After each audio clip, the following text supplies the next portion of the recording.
ತೈಲಪ ರಾಷ್ಟ್ರಕೂಟರನ್ನು ಸೋಲಿಸಿ ಈ ಸಾಮ್ರಾಜ್ಯವನ್ನು ಸ್ಥಾಪಿಸಿದನು. ಅತ್ಯಂತ ಪ್ರಭಾವಶಾಲಿ ರಾಜ 6ನೇ ವಿಕ್ರಮಾದಿತ್ಯ. ಇವರ ಕಾಲದಲ್ಲಿ ಸಾಮ್ರಾಜ್ಯವು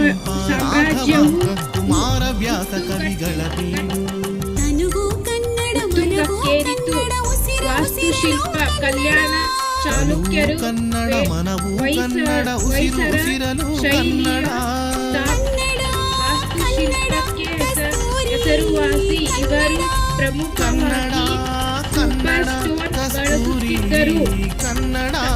ಸಾಹಿತ್ಯ ಈ ಕಾಲದಲ್ಲಿ ಕನ್ನಡ ಕರ್ನಾಟಕವೇ ನಮ್ಮ ಸ್ವತ್ತು, ಕನ್ನಡ ಭಾಷೆಯೇ ನಮಗೆ ಮುತ್ತು.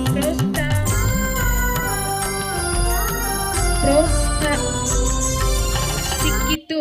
ಪ್ರಮುಖ ದೇವಾಲಯಗಳು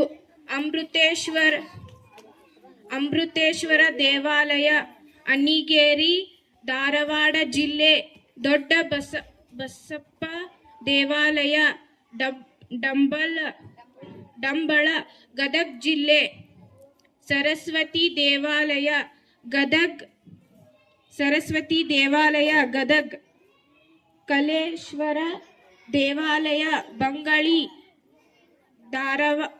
ದಾವಣಗೆರೆ ಜಿಲ್ಲೆ.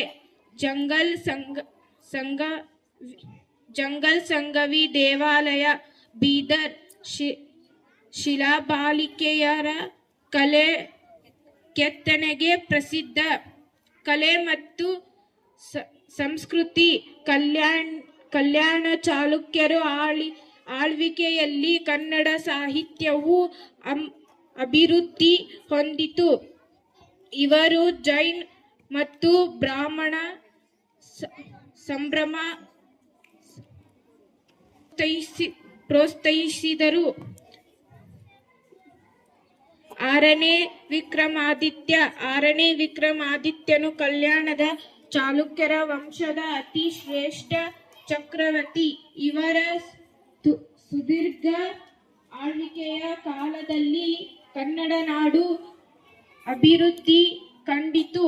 ಇವನು ಚಾಲುಕ್ಯರ ವಿಕ್ರಮ ಶಕ್ತಿಯನ್ನು ಆರಂಭಿಸಿದನು. ವಿಕ್ರಮಾದಿತ್ಯನು ಅನೇಕ ವಿದ್ವಾಂಸರಿಗೆ ಆಶ್ರಯ ನೀಡಿದನು. ಧನ್ಯವಾದಗಳು.